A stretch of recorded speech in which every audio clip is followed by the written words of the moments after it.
우리 양옆에 계신 분들께 이렇게 인사 한번 하겠습니다. 참 은혜로운 오후입니다. 이렇게 인사 한번 하겠습니다. 네, 감사합니다. 제 아들 민혁이가 저기 위에 있는데요. 제 아들 민혁이가 요즘에 관심 분야가 하나가 있습니다. 그것은 바로 순위 매기기입니다. 자신의 친구보다 자기가 더 빠르고 자기가 더 힘이 세고 자기가 더 똑똑하다는 것을 항상 증명하고 싶어 합니다. 이러한 것을 누군가 민혁이에게 가르쳐주지 않았습니다. 그러나 이러한 순위 매기기는 인간의 본성인 것 같습니다. 언젠가부터 TV만 틀면은 이런 순위 매기기 프로그램을 계속해서 볼 수가 있습니다. 대표적인 것으로 오디션 프로그램이 있죠. 트로트를 비롯한 노래를 시작으로 댄스, 연기, 개그, 그 모든 분야에서 우리 온 사회가 순위 매기기에 집중하더라는 것입니다. 시청자들은 그것을 보면서 또 대리만족을 느끼죠. 그렇다면 왜 사람들은 이러한 순위 매기기에 열광할까요? 그것은 바로 우리가 선악과를 따먹은 아담들의 본능이기 때문입니다. 자기가 더욱 발전되고 자아가 확장되는 일에 최선의 노력을 다하더라는 겁니다. 무슨 수를 써서라도 내가 좀 더 가치 있는 존재라는 것을 증명하고 싶어 합니다. 학교에서도 직장에서도 운동장 안에서도 심지어 교회 안에서조차 우리는 더 최고로 평가받기 위해서 동분서주합니다. 목회자들 사이에서 교회의 규모를 더 자랑하기도 하고요. 교회의 예산을 자랑하고 더 큰 건물, 더 많은 성도를 자랑하기도 합니다. 이렇게 우리는 순위 매기기를 하면서 경쟁하는 이유가 무엇일까요? 그것은 내가 그래도 저 사람보다 낫지. 내가 저기 저 있는 이 장로, 김 집사보다는 낫지 하면서 나의 삶의 의미를 그런 곳에서 찾고 있더라는 겁니다. 슬프지만 이것들이 우리의 인생입니다. 그런데 오늘 성경은 이것은 잘못된 인간의 본성이며 또 제약된 본성이다라고 꼬집어서 우리에게 말하고 있습니다. 나의 존재 가치를 나의 어떠함에서 찾는 것이 죄의 결과다라고 이야기하고 있는 것입니다. 사도 바울은 로마서 1장 16절과 17절에서 오직 의인은 믿음으로 말미암아 산다라는 로마서의 대전제를 말한 뒤부터 왜 인간은 예수님의 그 의로만 살아갈 수 있는지를 계속해서 설명하고 있습니다. 지난 시간에는 예수님의 의로 충만한 자, 예수님의 의를 입은 자는 저기 저 있는 다른 사람을 판단할 수도 없고 정죄할 수 없는 자라고 말씀드렸습니다. 오늘 본문은 유대인들과 또 그들이 붙들고 있는 율법 지킴에 대한 경고의 말씀처럼 보입니다. 조금 어렵고 이 말씀이 조금 까다로운 말씀처럼 보이지만 실상은 아주 간단한 말씀입니다. 이 시간 집중하여 들으셔서 하나님의 음성을 들으시는 그런 은혜가 있기를 축복합니다. 유대인들아 너희들에게 주어진 율법을 말로만 하지 말고 잘 지켜라 라고 하는 말씀처럼 오늘 말씀은 들릴 수가 있습니다. 그래서 그렇게 보였으면 우리가 이것을 처음 보면은 드는 생각이 이 말씀은 유대인들에게만 한 경고의 말씀이기 때문에 이 부분은 우리와는 전혀 상관없어. 나하고는 상관없어 라고 보일 수 있습니다. 그런데 오늘 본문 역시도 분명히 우리에게 또 나에게 하시는 하나님의 말씀인 줄 믿습니다. 성경을 부분적으로 잘라서 어떤 부분은 나에게 하는 말씀이고 또 어떤 부분은 유대인에게 하는 말씀이고 그런 것이 아니라요. 모든 성경이 우리에게 하시는 하나님의 말씀인 것입니다. 그러니까 모든 성경 말씀은 모든 교회에게 우리 모든 성도들에게 전해지는 보편적인 메시지라는 것입니다. 그러니까 오늘 본문도 역시 단순히 민족적인 유대인들에게만 하는 말씀이 아닙니다. 이 속에서는 나에게 하시는 말씀을 우리는 찾아서 들어야 한다라는 말씀이죠. 그래서 이 로마서의 말씀을 통하여서 나에게 하시는 그 하나님의 음성을 듣고 또 하나님의 뜻대로 변화되시는 저와 여러분 되시기를 주님의 이름으로 축원합니다. 먼저 오늘 본문에 말하는 그 대상이 1차적 대상이 누구라고 말씀합니까? 17절 같이 읽겠습니다. 시작. 유대인이라 불리는 내가 율법을 의지하며 하나님을 자랑하며. 그 대상이 지금 누구라고 말씀하고 있습니까? 쉽게 이야기하면 자칭 유대인이라 하는 모든 사람들, 즉 이스라엘 전체를 말하고 있습니다. 성경에서 자칭 유대인들에 대한 평가가 곳곳에 나오는데요. 요한계시록에 참 적나라하게 잘 나타나 있습니다. 요한계시록 2장 9절 말씀 같이 읽겠습니다. 시작. 내가 내 환난과 궁핍을 알거니와 실상은 내가 부요한 자니라. 자칭 유대인이라 하는 자들의 비방도 알거니와 실상은 유대인이 아니오 사탄의 회당이라. 지금 자칭 유대인이라고 하는 그 말하는 사람들에게 성경은 뭐라고 말하고 있습니까? 사탄의 회당, 사탄의 세력들이라고 지금 말씀하고 있습니다. 왜 이토록 성경은 유대인들에게 대해 박한 평가를 내리고 있습니까? 유대인들이 도대체 무엇을 그리 잘못했기에 성경은 이들을 그렇게 비난하고 있습니까? 사실 이것은 유대인들에게만 이런 평가를 내리는 것이 아닙니다. 유대인들의 특징을 가지는 모든 사람들에게 이 동일한 말씀을 하고 있는 것입니다. 유대인들의 특징을 가진 사람이 누구입니까? 그 특징이 로마서 2장 17절부터 20절까지 잘 나타나는데요. 이것을 우리말 성경으로 화면에 띄워질 텐데 같이 한번 읽도록 하겠습니다. 시작! 그대는 자칭 유대 사람이라 하고 율법을 의지하고 하나님을 자랑하고 율법의 가르침을 받아 하나님의 뜻을 알고 지극히 선한 것을 분간할 줄 압니다. 그리고 그대는 스스로 눈먼 사람의 안내자요, 어둠 속에 있는 사람의 빛이요, 어리석은 자의 교사요, 어린아이의 선생이라고 믿고 있습니다. 이는 그대가 율법의 지식과 진리의 교훈을 갖고 있기 때문입니다. 방금 읽은 본문에서 자칭 유대인들의 특징이 무엇이라고 말씀하고 있습니까? 여전히 내가 최고다라고 생각하는 자입니다. 나는 율법을 다 지키며 나는 하나님의 뜻을 아는 자입니다. 나는 최고의 스승이며 최고의 교사입니다. 이것을 우리식으로 표현하면 무엇이라 말할 수 있겠습니까? 내가 진짜 성도입니다. 내가 진짜 교회입니다. 내가 목사이고요. 내가 장로이고요. 내가 권사이고 내가 집사입니다. 나는 교회를 10년, 20년, 30년 출석하면서 교회를 한 번도 빠지지 않았고 예배에 늘 참석했고 늘 새벽기도에 나왔습니다. 나는 성경도 잘 알고요. 기도도 곧잘 합니다. 이런 내가 구원받는 것 당연하지 않습니까? 라고 말하는 사람들인 것입니다. 한마디로 이야기하면 무엇입니까? 나는 자격 있다라고 말하는 사람들인 것입니다. 그런데 성경에서 말하는 참된 성도의 모습은 어떠합니까? 하나님이 진짜 기뻐하시는 성도의 모습은 어떻습니까? 누가복음 18장에서 차마 하늘을 쳐다보지도 못하고 가슴을 치면서 하나님 나를 불쌍히 여기소서라고 했던 그 세리의 모습이 아니겠습니까? 나는 죄인 중에 괴수입니다. 하나님 나는 구원받을 만한 자격이 없는 자입니다 라고 고백하는 자들인 것이죠. 그런데 오늘 성경에서 말하는 유대인이라 불리는 자, 자칭 유대인들, 이 사탄의 회당들이라 불리는 사람들은 어떻습니까? 늘 자신감이 넘칩니다. 나의 이 신앙생활을 한번 보십시오. 본받을 만하지 않습니까? 나의 이 삶을 보십시오. 존경할 만하지 않습니까?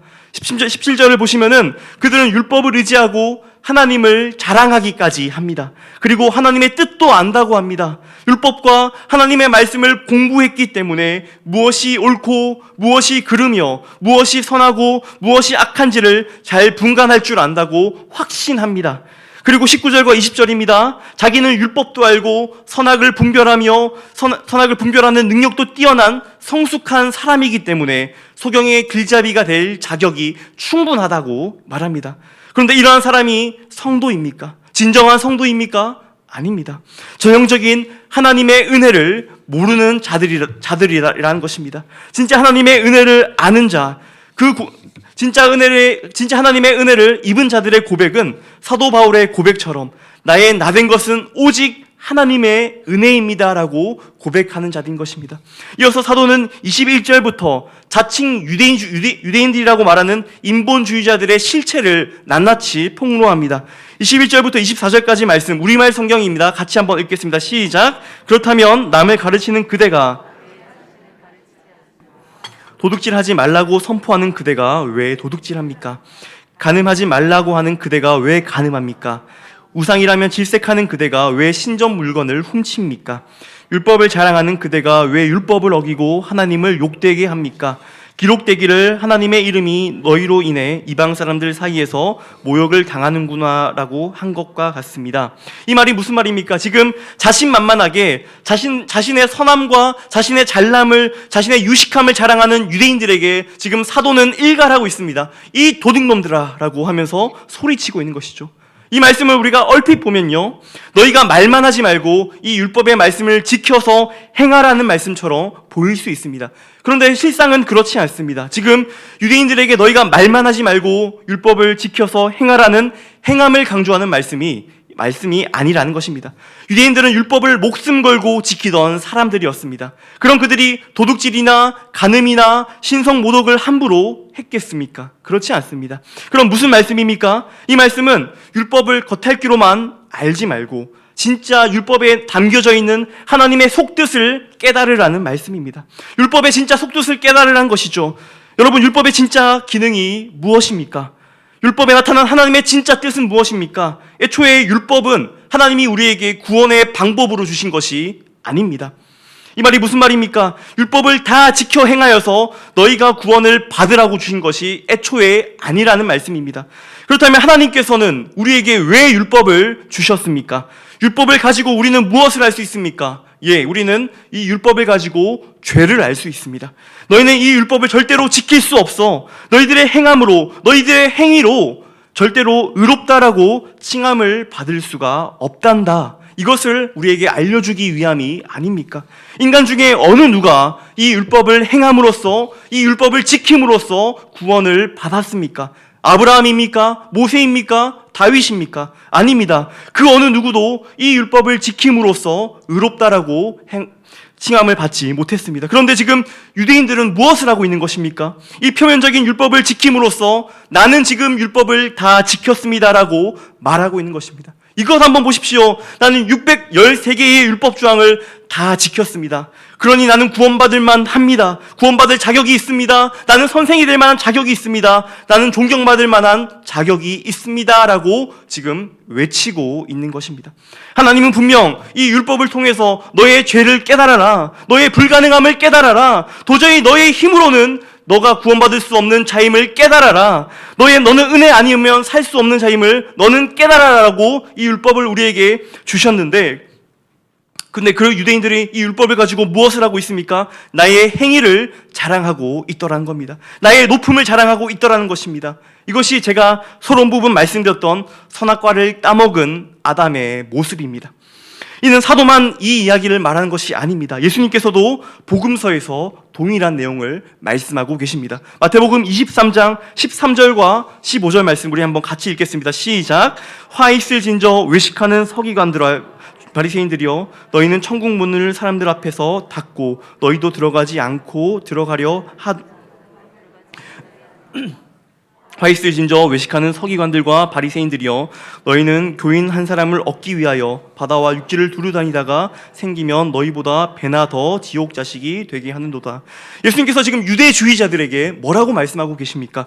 잘난 너희 유대인들아, 너희가 전도하고 가르친 그 사람과 함께 뭐라고 합니까? 지옥에 떨어질 것이다 라고 말씀하고 있습니다. 유대인들에게 열심이 없었습니까? 아닙니다. 유대인들은 바다와 육지를 두루 다니면서 전도했고 가르쳤습니다. 그리고 그들은 하나님 나라를 전했다라고 합니다. 그런데 그들이 가르친 하나님 나라는 말씀 속의 하나님 나라가 아니었습니다. 그들이 가르쳤던 하나님 나라는 전적인 은혜로 가는 하나님 나라가 아니라요, 예수 십자가의 공로로 가는 하나님 나라가 아니라 나의 율법 지킴으로, 나의 힘으로 가는 하나님 나라를 전했던 것입니다. 유대인들에게는 그 확실한 증거가 있었습니다. 그것이 무엇입니까? 바로 그것을 할례라고 합니다. 로마서 22장 28절과 29절 말씀 같이 읽겠습니다. 시작. 무릇 표면적 유대인이 유대인이 아니요 오직 이면적 유대인이 유대인이며 할례는 마음에 알지니 영에 있고 율법 조문에 있지 아니한 것이라. 그 칭찬이 사람에게서가 아니요 다만 하나님에게서니라. 우리가 방금 이 본문에서 할례를 예로 들어서 진짜 율법의 의미를 설명하고 있습니다. 여기서 표면적 유대인은요, 앞서서 말씀드린 자칭 유대인들, 즉 율법이나 제사나 선행이나 착한 행실로 자기 자신을 치장하는 유대주의자들, 인본주의자들을 이야기하는 것입니다. 그런데 지금 그 유대인들이 진짜 하나님의 백성이라고 선언하고 있습니까? 아닙니다. 그들은 진짜 하나님 백성이 아니라고 말씀합니다. 그것을 다른 말로 무엇이라 설명합니까? 표면적 육신의 할례가 진짜가 아니라 마음의 할례가 진짜다라고 말씀하고 있는 것입니다. 당시 사도의 이 설명은 그 어떤 설명보다, 그 어떤 메시지보다 유대인들에게 충격적이었을 겁니다. 그들 스스로 나는 하나님의 백성이야, 그 증거가 바로 내가 하고 있는 이 할례야라고 그들 뼛속 깊이 믿고 있었습니다. 그들이 믿고 있었던 할례가 무엇입니까? 이스라엘은 난지 8일 된 남자아이의 그 생식기 끝을 자르는 할례 의식을 행하였습니다. 이것은 자기들이 하나님의 백성이며 아브라함의 자손이며 하나님의 선택받은 백성의 표시라고 여겼습니다. 그래서 유대인들은 다른 이방인 사람들을 보고 뭐라고 불렀습니까? 이 할례 받지 못한 자들이라고 불렀죠. 유대인들에게 할례는 최고의 자부심이자 그들의 정체성이었습니다. 그럼 진짜 이 할례가 중요하겠습니까? 제일 처음 할례가 나온 장면이 성경 어디에 나오죠? 바로 창세기 17장 10절과 11절입니다. 같이 한번 읽겠습니다. 시작. 너희 중 남자는 다 할례를 받으라. 이것이 나와 너희와 너희 후손 자손이 지킬 내 언약이니라. 너희는 포피를 베어라. 이것이 나와 너희 사이의 언약의 표징이니라. 창세기 15장에서 하나님께서 아브라함과 언약을 맺으십니다. 그 언약의 내용이 무엇이었습니까? 아브라함의 후손이 하늘의 별과 같이 바다의 모래와 같이 많게 해주겠다라고 약속하셨죠. 그리고 그 약속하시면서 확인 도장을 꽝 찍으십니다. 그 확인 도장이 무엇입니까? 하나님이 자기가 언약의 주체가 되셔서 쪼개진 고기 사이로 지나가십니다. 이 말이 무슨 말입니까? 이 언약이 파기가 되면 여기를 지나간 자가 이 쪼개진 고기와 같이 될 것이다 라는 것이었습니다. 그런데 아브라함이 지나간 것이 아니라 누구만 지나가십니까? 하나님만 지나가시죠. 하나님만 이 쪼개진 고기 사이로 지나가십니다. 그렇게 하나님과 아브라함의 언약은 맺어졌습니다. 그런데 이 언약이 지켜졌습니까? 아닙니다. 이 언약은 지켜지지 못했습니다.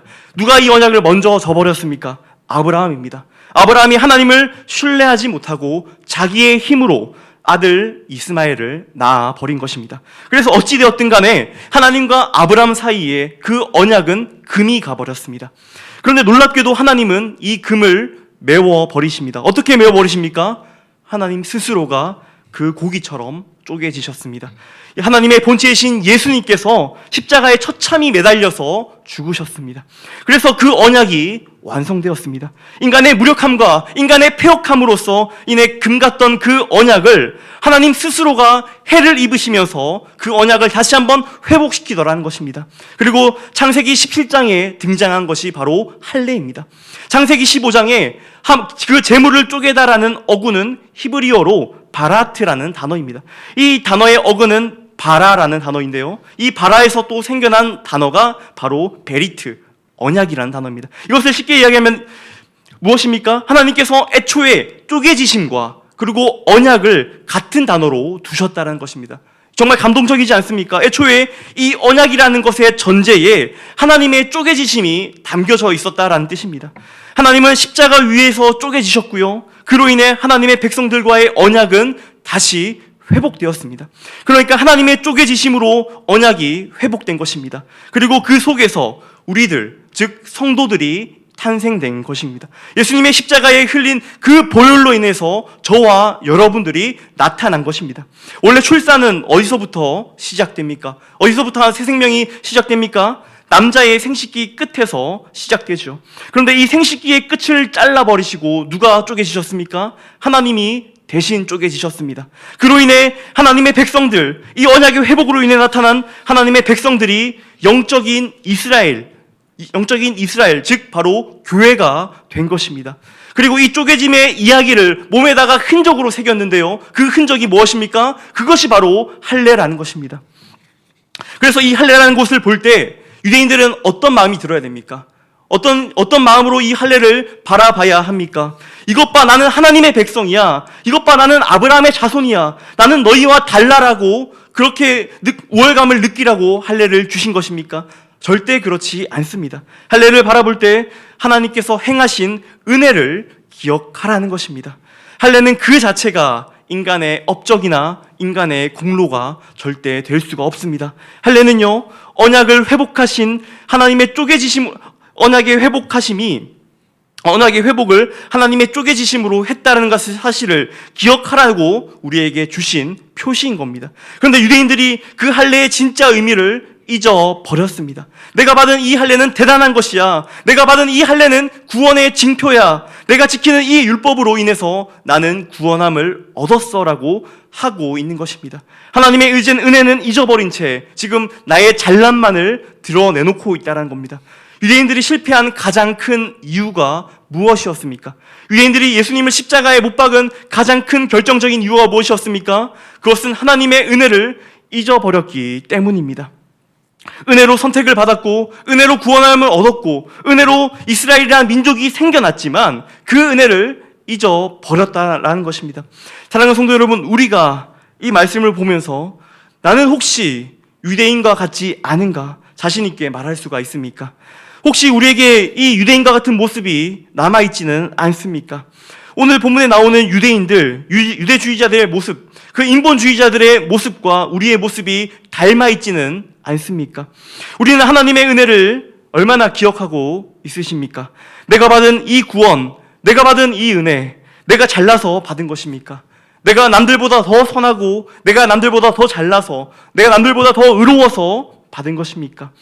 이렇게 물어보시면 많은 분들이 이렇게 답하실 겁니다. 예, 그런 거 아닌 거 잘 알고 있습니다. 이 모든 것이 하나님의 은혜라는 사실 제가 잘 알고 있습니다라고 답하실 겁니다. 그런데 이것이 머리로는 알고 있는데 나의 삶의 태도는 어떠하냐라는 것이죠. 나의 예배의 모습은 어떠합니까? 나의 찬양의 모습은 어떻고 나의 기도의 생활은 어떻습니까? 정말 은혜 받은 자답게 살아가고 계십니까? 아니면 내가 받은 구원, 내가 받은 이 은혜 너무나 당연하게 여기며 살아가고 계시지는 않으십니까? 이 차이는 명확합니다. 정말로 명확합니다. 그리고 이 차이가 더 명확해지는 기준이 있습니다. 그것이 무엇입니까? 평소에 내가 그리스도의 십자가를 어떻게 생각하고 있는가? 그것을 통해서 우리는 그 차이를 볼 수가 있습니다. 내가 그리스도의 십자가를 평소에 어떻게 바라보고 있느냐라는 것입니다. 사도 바울은 십자가를 어떻게 생각한다라고 말하고 있습니까? 갈라디아서 6장 14절 말씀 같이 읽겠습니다. 시작! 그러나 내게는 우리 주 예수 그리스도의 십자가 외에 그리스도로 말미암아 세상이 나를 대하여 십자가에 못 박히고 내가 또한 세상을 대하여 그러하니라. 사도 바울은 여기서 지금 예수님을 자랑한다라고 말하지 않습니다. 또 십자가와 함께 다른 그 무언가를 자랑한다라고 말하지 않습니다. 무엇이라 말씀합니까? 나는 오직 예수 그리스도의 십자가만을 자랑한다라고 말씀하고 있습니다. 사도 바울은 진정으로 그리스도를 만난 사람이었습니다. 다메섹 도상에서 예수님을 만남으로 그의 마음과 영혼과 온 삶이 그분께 붙잡힌 사람이었습니다. 이것은 사도 바울이 이 은혜를 뼈저리게 경험했기 때문에 이러한 고백을 할 수가 있었던 겁니다. 예수 믿는 사람들을 잡아 죽이러 가는 나까지도 하나님은 구원하시는구나. 그토록 예수를 경멸하고 미워했던 나까지도 하나님은 사랑하시는구나. 이것을 그는 깨달았기 때문입니다. 그리고 그 모든 것을 증명해 주는 것이 무엇입니까? 바로 십자가라는 것입니다. 여기 계신 많은 분들이 신앙의 연수가 오래되었음을 저는 잘 알고 있습니다. 모태신앙으로서 교회를 평생을 다녔습니다. 교회를 10년, 20년, 30년, 40년 예배 한번 빠지지 않고 나오신 분들이 많으십니다. 그런데 우리 안에 예수 그리스도의 그 십자가의 복음이, 그 은혜와 그 감동과 그 감격이 혹시나 메말라져 있지는 않으십니까? 우리가 언제 이 십자가의 복음을 간절히 묵상하면서 그 감격에 빠져듭니까? 혹시 고난주간에만 그러지는 않습니까? 1년에 단 한 번 고난주간을 따로 지켜야 한다라는 것이 우리 교회에 있어서, 우리 교회들에게 있어서 정말로 슬픈 일 아니겠습니까? 교회는 언제나 복음의 정신에 젖어 있고 예배는 항상 그리스도의 십자가만을 바라봐야 하는 줄 믿습니다. 그런데 우리는 너무나 쉽게 그 그리스도의 십자가, 그 은혜를 잊어버리며 그 은혜를 너무나 당연히 여긴다라는 것입니다. 우리는 오늘 본문에 나오는 유대인들이 얼마든지 될 수가 있습니다. 쉽게 은혜를 잊어버리며 내가 받은 이 구원을 내가 잘나서 받은 것이라고 생각할 수가 있습니다. 바라기는 우리 모든 성도님의 심장 안에 다시 한번 그 십자가의 뜨거운 보혈이 흐르기를 소원합니다. 냉랭하고 딱딱하게 굳었던 우리의 심령이, 마른 뼈와 같았던 우리의 마음이 촉촉하게 되살아나기를 축복합니다. 그래 우리 안에 역사하시는 십자가의 사랑으로 이 어두운 세상 불꽃같이 살아내시는 우리 모든 진교회 성도님 되시기를 주님의 이름으로 축복합니다. 이 시간 함께 들은 말씀을 놓고 기도하시겠습니다.